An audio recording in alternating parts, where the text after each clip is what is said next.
नमस्कार। प्रस्तुत है आज का चिंतन। उसका रोना सुनकर आसपास की कई महिलाएं आज उठी थीं।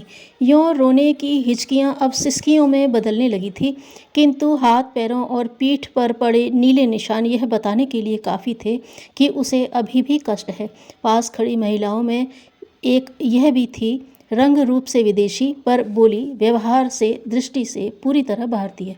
सांत्वना के स्वरों में एक ने पूछा, क्यों, क्या हुआ बहन? वही जो अक्सर होता है, उसने सिसकते हुए कहा। पति ने आज फिर पीटा। उत्तर में उसकी मूक सहमति थी। पर क्यों? विदेशी महिला का स्वर कुछ तेज था। इसलिए कि हम स्त्री हैं। फिर उस पर पत्नी। जवाब किसी दूसरी का था।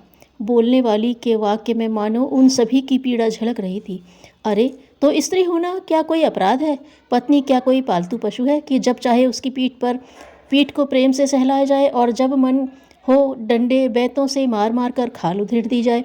समझदार पशु से भी ऐसा गया बीता व्यवहार नहीं करते। पर वह किसी सोच में डूब गई।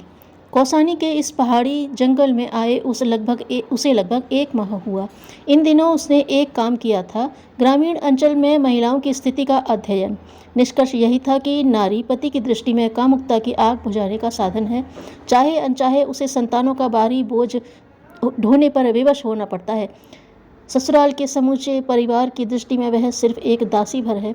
दिन रात काम में जुटे रहना, प्रताड़नाओं, व्यंग बाणों और डंडों की बौछार का सहना जिसकी नियति बन गई है। अधिकार और सम्मान जिसके लिए सपने में भी न देखने वाले आकाश कुसुम है। आहरी भारतीय नारी, तुझे अब और कितना सहना पड़ेगा? तेरे इन तेजाबी आंसुओं के कारण ही तो इस समाज को जलना भुनना पड़ रहा है। न जाने कितनी देर तक वह इन भावों में डूबती उतराती रही कि एक के शब्द ने उसे भाव सागर से खींचकर बाहर निकाला। क्या सोचने लगी बहन? क्या तुम्हारे यहाँ भी ऐसा ही होता है? कुछ क्षण उसे प्रकृतिस्थ होने में लगे। यही कि सृजन की देवी जब तक विवशता की कैद में पड़ी रोती सिसकती रहेगी, समुच्चय समाज को अनगढ़ता की दुर्दशा भुगतनी ही पड़ेगी।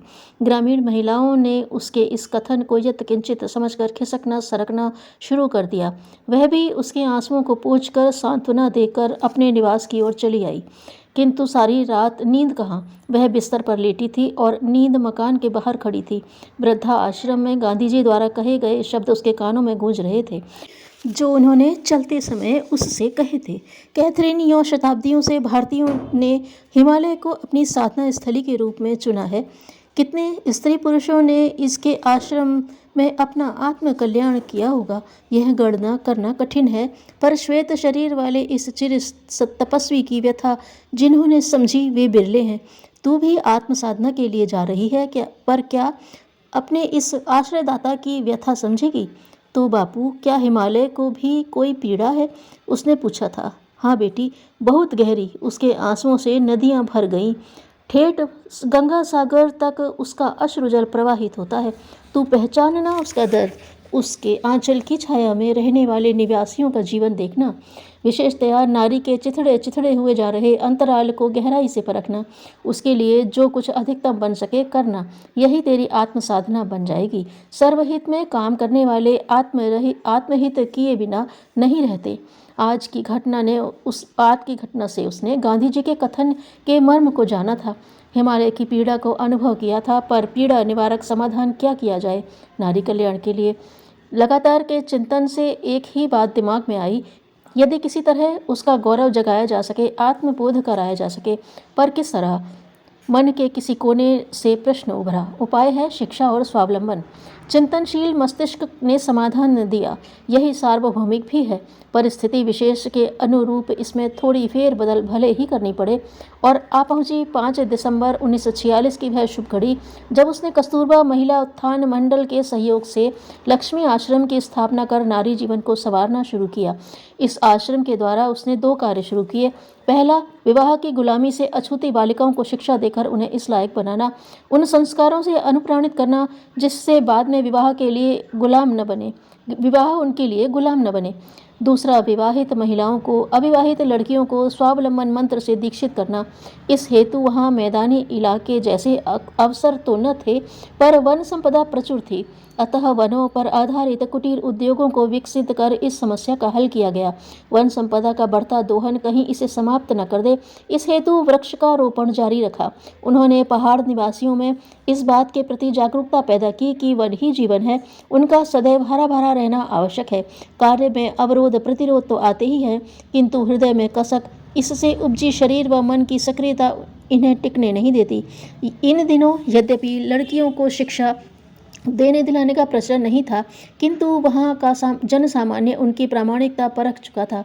वह घरों से बालिकाएं लेकर आश्रम में रखती। थोड़े ही दिनों में वे कन्याएं उनसे इतनी अधिक हिल मिल जाती कि उन्हें परिवार का अभाव न खटकता। कैथरीन केवल आश्रम में पढ़ाने वाली अध्यापिका मात्र न थी, वह स्वच्छता, साज सज्जा, पाकशाला में हाथ बटाती। कई बार वे लड़कियों के साथ जंगल से लकड़ी काट लाने में मदद करती। उद्देश्य एक ही था, लड़कियों को कुछ ऐसा गढ़ना ताकि उनकी जीवन प्रतिगामिता की बेड़ियों में न बंधे। स्वावलंबन के बहाने वह विवाहितों को ऐसी सीख देती ताकि उनके परिवार में रोज रोज उठने वाली समस्याओं का निदान हो। हिमालय के बेटे बेटियों ने उनकी पहचान एक संत के रूप में कर ली थी। ठीक भी है, संत वही है जो अपने जीवन के रचनात्मक कार्यों एवं सृजनात्मक चिंतन से अनेकों का जीवन सुधारे। सन 1900 में इंग्लैंड में जन्मी कैथरीन उत्तरांचल के पहाड़ी क्षेत्र में नारी हित के लिए समर्पित होकर वहीं शांति, तृप्ति, तुष्टि अनुभव कर रही थी, जो एक योग में तन्मय हुए साधक को होती है। एक अवसर पर अपने आश्रम में कन्याओं और महिलाओं के बीच में कहा, मैं भविष्य में एक नया युग आता देखती हूँ, ऐसा युग जिसकी सूत्र संचालक नारी होगी। उसे कृत दासी का अपमान नहीं, वरन सृजन की देवी का सम्मान मिलेगा।